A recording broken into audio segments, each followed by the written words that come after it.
Assalamualaikum warahmatullahi wabarakatuh. Shalom, Om Swastiastu, Ngaba Budaya, salam kebajikan. Nama saya Rizky Daniel, mahasiswa Fakultas Hukum Universitas Pembangunan Veteran Jakarta, akan menjelaskan terkait dengan subjek hukum internasional. Selamat mendengarkan dan selamat mempelajarinya. Subjek hukum internasional. Menurut Dickson, subjek hukum internasional merupakan badan atau entitas yang mampu untuk memiliki kemampuan dan melaksanakan hak serta kewajiban berdasarkan hukum internasional. Negara. Berdasarkan Konvensi Montevideo 1933, syarat berdirinya sebuah negara yaitu adalah wilayah, masyarakat tetap, pemerintahan, dan kemampuan melakukan hubungan internasional dengan negara lain. Hal-hal yang dapat diperoleh suatu negara yang menjadi subjek hukum internasional berdasarkan hukum internasional itu sendiri yaitu yang pertama, mampu menuntut hak-haknya di depan pengadilan internasional dan nasional. Kedua, menjadi subjek terhadap beberapa atau semua kewajiban yang diberikan hukum internasional. Ketiga, mampu membuat perjanjian internasional yang sah dan mengikat dalam hukum internasional. Yang keempat, menikmati suatu imunitas dari yurisdiksi pengadilan domestik. Subjek hukum internasional kedua yaitu Vatikan atau Tanah Suci. Terdapat adanya sifat yang terbatas, lalu diakui sebagai salah satu subjek hukum internasional karena kontribusinya dalam rangka perdamaian internasional. Lalu subjek hukum yang ketiga yaitu Palang Merah Internasional atau ICRC. Palang Merah Internasional ini merupakan subjek hukum internasional yang terbatas. Diakui sebagai subjek internasional karena perannya besar dalam memberikan pertolongan pada korban Perang Dunia Pertama dan Perang Dunia Kedua dan pada Konvensi Jenewa 1949 dalam hukum perang dan hukum humaniter.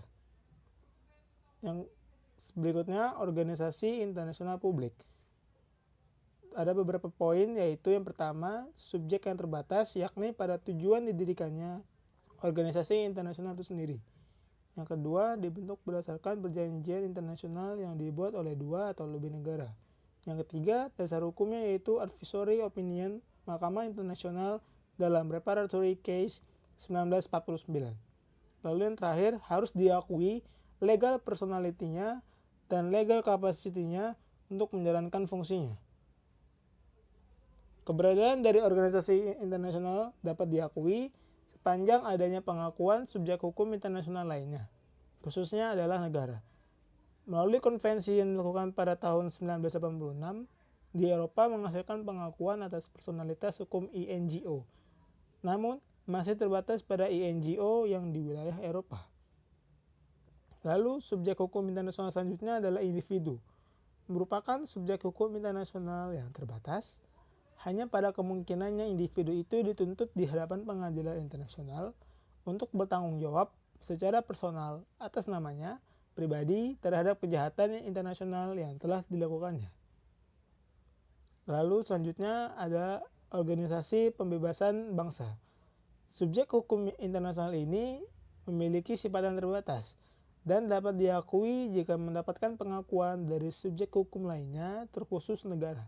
Dan tidak ada kriteria khusus mengenai hal ini, sepanjang diakui maka dianggap sebagai subjek hukum internasional.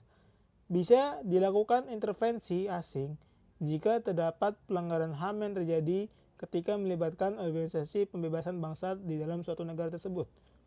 Lalu banyak sarjana hukum internasional yang menilai berbeda antara organisasi pembebasan bangsa dengan belligerent.